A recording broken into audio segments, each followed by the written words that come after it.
Yeah, especially early in that first quarter, I thought we were disruptive. I thought we did a good job of making them take tough shots. We did a good job of making everything difficult. There were ebbs and flows of that throughout the course of the day, or the game. But I think for us, the way that we came out in the first quarter was really impressive. You're the decision maker of who goes in the game when the crowd is chanting for Michaela Timpson like that. What's going through your head? How does that feel for you, especially in a blowout? It didn't end up a blowout. Obviously KK was going to get in the ball game, but they were on a run too. So there's a lot of things that factors that go into it. But I love that our fans love KK. She is a great human being. She's going to be a hell of a player. And you've seen flashes of it right now. We call her Baby Tosh, but she's just got so much ahead of her. And so yeah, I'm happy that they love her, and happy she was able to get out there. These last three games were pretty high stakes games with playoffs on the line and whatnot. How much confidence does that give you going into the actual playoffs now? I think it gives us a lot of confidence, knowing that we can meet the moment at times. I think that if when we get a chance to sort of reflect back, it's how do we meet the moment in every game, as opposed to the ones where your back's against the wall. But every game is a back against the wall game now, and being able to put some consistency together, being able to start to see a flow with our new players and our core group. I've been pleased with what we've been able to do over these last three games. Yeah, you talked pregame about fine-tuning, rotations, substitutions. Just what did you like about that today, and what do you think could improve? We can improve by not giving up a 15-4 run to end the game. I mean, the reality is that you want to feel good about a win like this, and you do, but that leaves a bad taste in your mouth. So, for me, I like our rotations early. We kind of got pressed a little bit into it with Lexi's foul trouble. Kind of got pressed a little bit in with AB's foul trouble too. But I like our rotations early. I think Ariel Powers comes in and she made an impact right away, which is exactly what we needed. Bree Turner came in and really gave us what we needed defensively. Dee Dee and her ability to space the floor and knock down shots. And that's what we need. We need everybody to do what they do best. And nobody needs to play, outside of themselves. And I was happy with our balance. Our balance, not just in our scoring, but in our field goal attempts as well. So a lot of things to be pleased about. About Ariel, she has been putting impressive plus-minus numbers, plus 22 on Sunday, plus 20 on Friday, and a team plus 16 before the last few minutes today. How do you evaluate her impact on the floor? Her energy, number one. She comes in and she brings energy. She's got good size. She can score. So her ability to come in and just make plays for us. And I love that she's a big, strong rebounding guard. Because really Lexi is our only big guard that we have now. So having AP come in and give us the impact that she does from an energy and production standpoint is important. They had the shirt changed to the MVP Mitchell shirt, and I think Kelsey was the first player in Fever history to average over 20 points per game. Just what can you say to her impact this season? The first in Fever history? Wow. I mean, it's impressive. Kelsey Mitchell is a scorer. She has always been a scorer. For her to not just do what she does well, and do it in an efficient manner, but then to take on playmaking abilities for her teammates, I think has really expanded her game a little bit and really showed what she's capable of doing. And by the way, we've had to put her on sometimes the best perimeter defenders or best perimeter offensive players, especially the ones that are in ball screens a lot. So we continue to put more on Kelsey Mitchell's plate, and she just continues to rise to the challenge. So I'm incredibly proud of her. She's been through the ringer, and in this organization, and she deserves to continue to elevate her game in the way that she has, and under different circumstances. So I'm proud of her. She's carried us. Earlier you mentioned ebbs and flows, and it's kind of been that type of season, up and down in the adversity. What are some of the things, or who are some of the people that have helped you stay grounded and sane amid All the ups and downs. My family, certainly. You know, I mean, I don't know how many people in the room have children, but children humble you real quickly. And they also don't care whether you win or lost most of the time. Mine are getting older, so they do a little bit now. And so it's able to, when I go home and I get to be mom, you know, it kind of brings me back to what's really important. You know, it's yes, we want to win games. Yes, we want to win championships. Yes, we want to continue to grow and develop. But at the end of the day, we play and coach basketball, and we do it because we love it. Because we've loved this sport and this kids game since when we were young. So it does give me the perspective sometimes that you need. And I think the older that I get, you know, and being involved in championship, you know, teams at various levels, you know, you have to really understand. I know everybody thinks it's so easy to win a championship, but you have to understand how hard it is. Everything has to fall in line. Everything. And winning championships is incredibly difficult. And you know, winning games in the best league in the world is incredibly difficult. And I'm really proud of these guys for what they've continued to be able to do. But yeah, I rely on my family and my mentors who continue to give me great feedback and help me put one foot in front of the other. Steph, what was the message in terms of celebrating how you closed out the regular season and then refocusing going into Sunday? Yeah, I mean, obviously, you know, we're pleased with being able to get another win. Pleased with the way that the last 3 games we've been able to find ways. Not pleased with the fourth quarter. And so the message is, you know, if we want to, we're not happy to just be in the playoffs. Like, we want to compete in the playoffs. We want to be a team that is competing for championships. And in order to compete for championships, you don't play the score. You don't play the opponent. You play the standard. And, you know, we did not play the standard the last 5 minutes of the fourth quarter. And we've got to be better. We've got to be better in that. And you know, I think that's part of the journey. Coaches are never satisfied or never happy.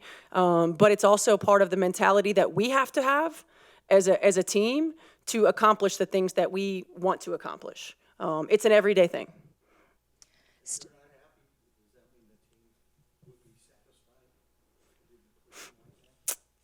I hope not. I hope not. You know, I mean, that's our job, right? Is to you know, we understand how to pour into them and to build confidence and to do all of those things. But there's also an accountability piece to it. And I think that, you know, it's obviously easier to do it in wins. But I think this group is very hungry for that. They're hungry to compete and win championships. And what that entails, you don't just most people don't just have. You have to learn it. I think I said it pregame. There's no substitute for experience. Our guys are getting a lot of experience this season in things that we need to know and to have to be able to position us, whether it's this year, whether it's in the future, to compete at the level that Minnesota is competing at. Kind of following up on that, with everything that has happened so far this season between the injuries and bringing new people in and all of that, does that make the fact that you have the chance to do everything right to win that championship, does that make that a little more satisfying?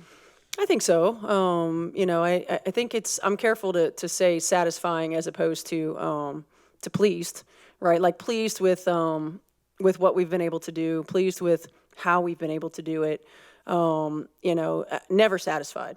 You know, and I think that's it's just a part of staying hungry to accomplish things that you've not accomplished as a group before. You know, very rarely is any team ever the same. You know, it's one of the things that you get to this time of year, and it's really recognizing, you know, who's right beside you. Because it's likely it's not going to be the same, you know, after this season. And so, you know, relishing the moments, understanding that this group has an opportunity to do some things that are really special, and our core group and whoever we're able to bring back and in here is laying a foundation to consistently do some special things. Coach, what is the schedule for the next few days, and what do you expect of those days before Sunday's game? Yeah, we'll be off tomorrow. And then we'll get back to work on Thursday. You know, we'll spend Thursday really working on us. You know, we've had to scale back a lot in some of the things that we've done. So, you know, we want to be able to add or tweak a few things as we head into playoffs. We can't completely open up, you know, the playbook, but I think within reason, we want to be able to make some adjustments and add some things. So we'll spend Thursday working on us. And then on Friday, we'll know an opponent and we'll start prepping and getting ready.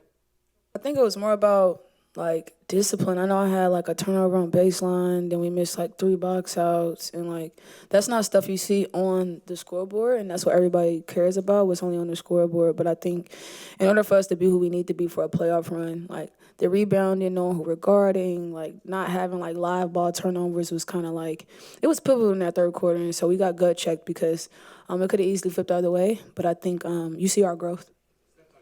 Heading into the playoffs is something you guys could gain today. What do you feel like, especially defensively, you did add that you can carry over into the weekend?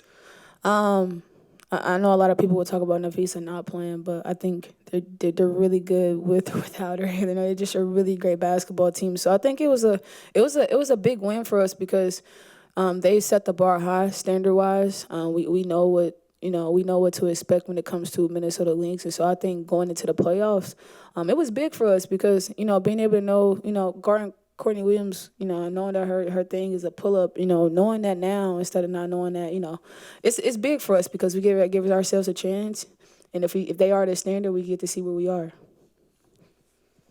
Kelsey, how much pride do you take in the fact that you started in every game now for 2 straight years, and on top of that, you're now the points per game leader in franchise history? Man, I don't want to sound cliche, but I'm never gonna give up. I'm never gonna.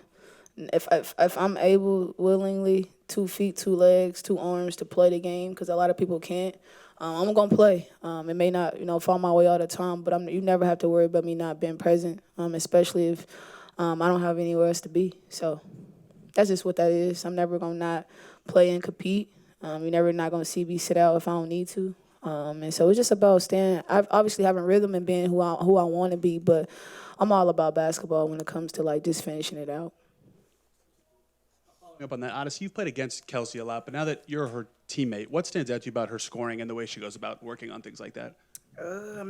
Bucket, instant offense, try your best to keep her in front, trap, that doesn't work, hard hedge doesn't work. You just gotta play as hard as you can just to really keep her in front of you.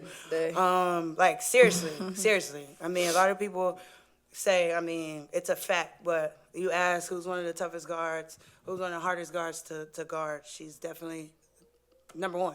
I appreciate that. Hands down, but I'm thankful she's my teammate. See what she does to opponents, I'm like, yes, she's my teammate. I don't have to guard anymore. So I'm very thankful, but, I can keep going on and on, but y'all get the picture.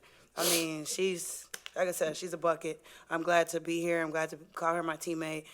She's incredible on and off the court. You guys feel like you could take a deep breath for a minute or two now? Because there's been so much sort of pressure. We got to make the playoffs.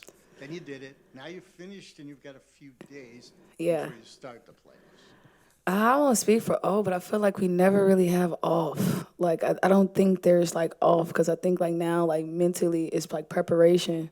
I will say from a body standpoint, it gives us a couple of days to all get back what we need. I'm sure that we all could use tomorrow off as far as body-wise, but I think the mental preparation starts like right now, which kind of is crazy. Odyssey, how thankful are you that you joined the Fever? I'm very thankful. Another opportunity that came to me, just staying ready when, waiting for another opportunity to come. I'm happy to be here. I love my teammates. I love this organization from top to bottom. Couldn't have asked to be in a better situation. I'm going to the playoffs, so I'm excited. For real. Hey, fans are chanting for KK coming to the game at the end there. And obviously, her minutes have fluctuated throughout the season, but what have you guys admired about how she's handled this year? I've seen her since the beginning, so I guess I have a little experience. I'll say that, for one, when it comes to being a professional, she's mastered already, and it's only her first year. So that's already a big part of it, just, learning how to be a pro. And I think when it comes to fluctuation of minutes and, playing or not playing, you never have to worry about KK not being present. She's one of the ones that she'll give you her energy. She'll give you all of her if she has to. It's happened a couple games with myself, and she's poured into me when I needed it most. And I think it just goes to show who KK is as a player and a person. I know we talked about in the beginning of the season how the goal was the championship, and there were so many ups and downs, especially with the injuries. Now that you guys are here and have a shot to do that, how do you think that adversity is going to help push you into a deep run? I guess, I mean, I've only been here for a short time. Obviously, I'm a little more adjusted now. But, I mean, when you look at this team, even before I got here, like you said, everything that they've been through all season, it's preparing us for the new season. New season starts on Sunday. Everybody's 0-0. Anything can happen. We're not looking at regular season, what we did, what our record was. We have a new record. We have a new, different mindset. And like Kel said, like, yes, we don't play until Sunday, but the preparation starts now. Like, our mindset, yes, we get to rest our bodies, but at the end of the day, like, when we come back Thursday, like, we're treating it as if we play later on that day. We're treating Friday as if we play later on Friday. Like, we have to change it completely, and it's do or die. Playoffs, every team steps up a little bit more. And I'm excited to be with this team. I think that we have another level that, like Coach said, we reach it sometimes, or you see where we're really, really good. Then we have our moments where, it's kind of up and down. But, man, we get it together. And, I mean, just staying where we're really, really good and we keep it there at all times, like, nobody will be able to beat us.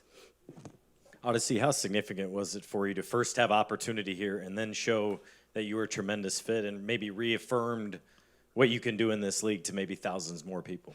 It's not my first rodeo. I think the last couple of years I've been here, there, a little bit everywhere. So to have another opportunity, this one is special. This one means a lot more to me than any other team I've been on, and it's not because of the injuries. It's not because of, the situation happened. I'm here because of it. I just look at it at, like, I'm just grateful. Like, I am really surrounded by a group of women that are genuine, that are really, really, really sweet on and off the court. Like, we really love each other. There's no problems in the locker room. We get on each other. We hold each other accountable. And it's nothing. It's like, okay, I got you.